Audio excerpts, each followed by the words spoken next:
নমস্কার, কেমন আছেন সবাই? গৃহবধূ একটি ব্লগে আপনাদের আরও একবার স্বাগত জানাই। আজকে দিনটা হলো রবিবার, সকাল এখন 11টা মতন বাজে। আজকে একটু দেরিতেই ওঠা হয়েছে, কারণ সকাল থেকে কি পরিমাণে বৃষ্টি দেখুন। তার মধ্যে যেসব জামাকাপড় কালকে প্রচুর ছিল সেগুলো আমি কেচে কুচে দিয়েছি, তার মধ্যে কিছুটা ছাটের জন্য আবার ভিজেও গিয়েছে। একটু বড় বড় যেসব বেডশিট, একটু শাড়ি, এগুলো তো আমি একটুখানি ব্যালকনিতে মেলেছিলাম। আজকে এত পরিমাণে বৃষ্টি হয়েছে, মিনিমাম 5 ঘন্টা ধরে টানা এক নাগাড়ে বৃষ্টি হচ্ছে। দেখে তো বুঝতেই পারছেন কি অবস্থা। তার মধ্যে এই সাদা সাদা গোলাপগুলো একবার দেখুন, কি সুন্দর লাগছে না? সত্যি কথা বলতে সাদা জিনিসের সৌন্দর্যটাই আলাদা, তাই না বলুন? আর এই যে এখানে একটা ছোট্ট করে একটা লিচু গাছ হয়েছে, একটু বড় হোক তারপরে ভাবছি ওটাকে টপে দিয়ে দেবো। লিচুগুলো যখন আমার বান্ধবী কলকাতা থেকে গোয়াতে আসলো, সে আমাকে কটা দিয়েছিল খাওয়ার জন্য। তা আমার কি মন হলো যে একটা বীজ রেখে দিই, বা এনি চান্স যদি একটা গাছ হয় তাহলে তো খুবই ভালো। সত্যি একটা গাছ হলো, দেখি কতটুকু ফলে। চলুন এখন একটু সকালের নাস্তাটা বানিয়ে নিই। আটাটা যেহেতু একটুখানি ফ্রিজে ছিল, তাই কিছুটা বাইরে বের করে রাখার পরেই ব্যবহার করব। তার মধ্যে দেখুন আমার গোপাল সোনা কি সুন্দর করে বসে রয়েছে। আর ঠান্ডাটাও প্রচুর পড়েছে এখানে বৃষ্টির জন্য, তাই জন্য তাদের কিছু একটা সবসময় দিয়ে রাখতে হবে, না হলে তো ভীষণ ঠান্ডা লাগবে। আর সেম আমাদেরও অবস্থা তাই, জানেন তো, যে রাত্রেবেলা ঘুমানোর সময় আপনি চাদর ছাড়া শুতেই পাবে না। অনেক সময় এরকম হয় কম্বলও নিতে হয়। এই সময়টাই তো আমাদের কাছে ঠান্ডার দিন। এই দেখুন, এটা হলো আমার ছোট্ট একটা গণেশ, আর এই সাই বাবাটা আমাকে একজন গিফট করেছিল। চলুন, এটা একটু নরম নরম হয়েছে, এবার তাড়াতাড়ি করে লুচিগুলো বেলে লুচিগুলো করে ফেলি। চলুন,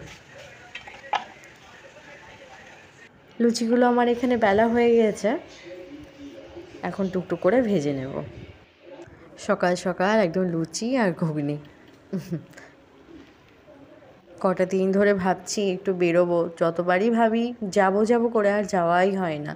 এখন জানেন তো এমনিতেই কতদিন হয়ে গেল, এখানে যে সমস্ত শাড়িগুলো কিনে রেখেছি তার ব্লাউজগুলো তো আমি বানাতে পারি না, বাড়িতে গেলেও বানানো যায় না, এখানেও হয় না। তো একজনের খোঁজ পেয়েছি, তার কাছে সব ব্লাউজগুলো বানাতে দিয়েছি, তার কাছে আর যাওয়া হচ্ছে না। সে আমাকে ফোন করে বললো কমপ্লিট হয়ে গেছে, নিয়ে যান। সেই যে যাবো যাবো করে আজ 4 দিন হয়ে গেল, এখনও যেতে পারলাম না। চলুন ওকে একটু খেতে দিয়ে দিই, তারপরে আমিও খেয়ে নিই। একটু চা বসিয়ে নিই, দুধ তো নেই, তাই ভাবছি একটু রচা সুন্দর করে আদা দিয়ে সুন্দর করে রচা করে ফেলি। চলুন, চা বানানো হয়ে গিয়েছে, ওকে একটু চাটা দিয়ে এসে তারপরে চাটা খেয়ে নিই, খেয়ে একটু বসি। এখন দুপুর 2টো মতন বাজে, টপ করে এখন বাজারটা নিয়ে এসেছি, কারণ এখন একটু বৃষ্টিটা কমলো বলে তাই তাড়াতাড়ি করে ওর বাবা গিয়ে একটু বাজার নিয়ে আসলো। আজকে বাজারটা কি পরিমাণে ফ্রেশ দেখেছেন? কারণ আজকে যেহেতু সানডে, তো সব জায়গায় একদম ফ্রেশ সবজিই পাওয়া যাবে। সানডে দিনে সব জায়গায় সাপ্লাই হয় বিলকুল ফ্রেশ। দেখুন লঙ্কাগুলো কি ফ্রেশ, আমাদের এই বাঁধাকপিটাও কিন্তু খুবই সুন্দর, পুরো ফ্রেশ একদম। যাক, আজকে আর এত কিছু বানাবো না। আর ঝিঙে বাটাটা একবার খাওয়ার পরে বারবার এখন ঝিঙে আর ঝিঙে। আজকে ভাবছি একটু কালকে যে পটলগুলো ছিল সে পটল একটুখানি শস্য করে ফেলবো, আর উচ্ছেটাকে একটু আলু দিয়ে ভেজে ফেলবো। রান্না প্রায় হয়ে গেছে।